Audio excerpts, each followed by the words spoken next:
किसानों की याद करते हैं और भारत देश झारखंड प्रदेश किसानों का देश है। तो निसंदेह मैंने कल सर्वदलीय बैठक में सुझाया भी था कि अगर समय मिले तो माननीय अध्यक्ष महोदय अपने विशेषाधिकार का प्रयोग करते हुए 2 घंटा कम से कम एड ऑन कीजिए समय में और कृषि पे चर्चा कीजिए, किसानों की स्थिति पे चर्चा की जाए। इस बार अतिवृष्टि जी, अगर आप धान की दृष्टि से देखें तो धान इस बार ठीक ठाक होगा।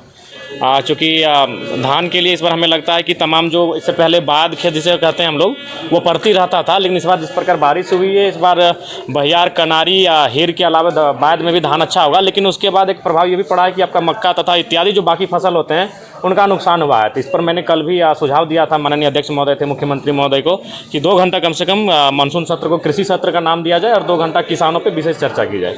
उसके बाद प्रवासी पे चर्चा होगी।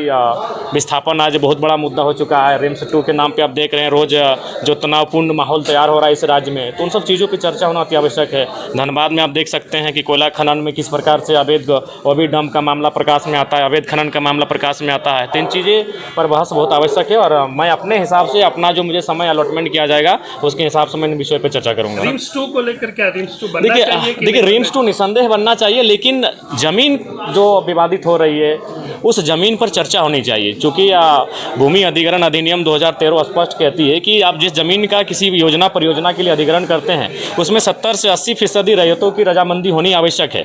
तो अगर रैयत रजामंदी करते हैं तो ठीक है, नहीं तो आप आसपास में बहुत सारी ऐसी जगह है जो सरकारी ज़मीनें हैं या फिर जीएम की ऐसी ज़मीनें हैं जो रैयतों का रैयतों के अधीन ना होकर सरकार के अधीन है, तो उन ज़मीनों पर आप चर्चा कर सकते हैं। उन ज़मीनों पर रिम्स 2 होना चाहिए, रिम्स 3 भी होना चाहिए। आज सबसे ज़्यादा अगर बुरा स्थिति राज्य में किसी चीज़ का है तो स्वास्थ्य का है। चूँकि हम लोग माननीय विधायक है तो हम लोग प्रतिदिन इन चीज़ों से गुजरते हैं। लोग हमारे पास आते हैं, विधायक जी मदद करिए, विधायक जी डॉक्टर को फ़ोन कर दीजिए, विधायक जी कुछ फी माफ़ करवा दीजिए। ये प्रत्येक दिन कम से कम औसतन 5 से 10 समस्याएं आती हैं स्वास्थ्य संबंधी। तो निसंदेह रिम्स 2 रिम्स 3 तक होना चाहिए, लेकिन विवाद नहीं होना चाहिए। जनाब जी, झुकाव किधर रहेगा सदन के भीतर आपका?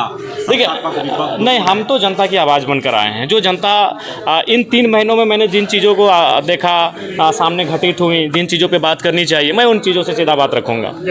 सबसे ज़्यादा दुखी किस बात को लेकर हुए? विस्थापन।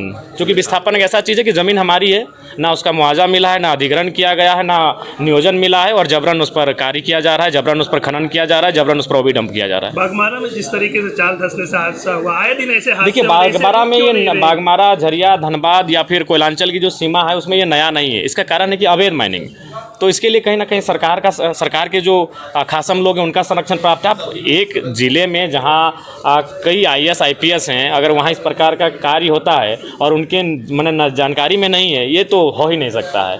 तो हमें लगता है कि इस पर मानवता का भी ध्यान रखना चाहिए। हर चीज़ पूंजी और मुनाफा नहीं होता है। जिस प्रकार लोगों की जानें चली जा रही हैं और उस पर कार्रवाई तक नहीं होती है, ये बहुत ही दुर्भाग्यपूर्ण है। जी, 7 तारीख से मुखिया लोग, जनप्रतिनिधि विधानसभा को घेरने आ रहे हैं। पंचायत को पैसा ही नहीं दिया 1.5 साल। नहीं, ये तो सच्चाई है। जैसे को वार्ड सदस्य का जो पोस्ट है वो तो मैंने निरर्थक है, नाम का ना काम का कुछ मतलब नहीं। वार्ड सदस्य का, पंचायत समिति का भी वही हाल है। मुखिया को तो तनी मनी योजना परियोजना मूल मिल जाता है, लेकिन पंचायत समिति की स्थिति बदतर है, जिला परिषद की स्थिति बदतर है और वार्ड सदस्य तो बेकार, इसका तो बेकार ही चुनाव कर रहे हैं। तो सच्चाई है ये, कोई जो हम लोग भी वहीं से आते हैं, तो निसंदेह उनकी जो मांगे हैं, उनका जो अधिकार क्षेत्र में आता है वो सरकार को देना चाहिए। धन्यवाद। धन्यवाद।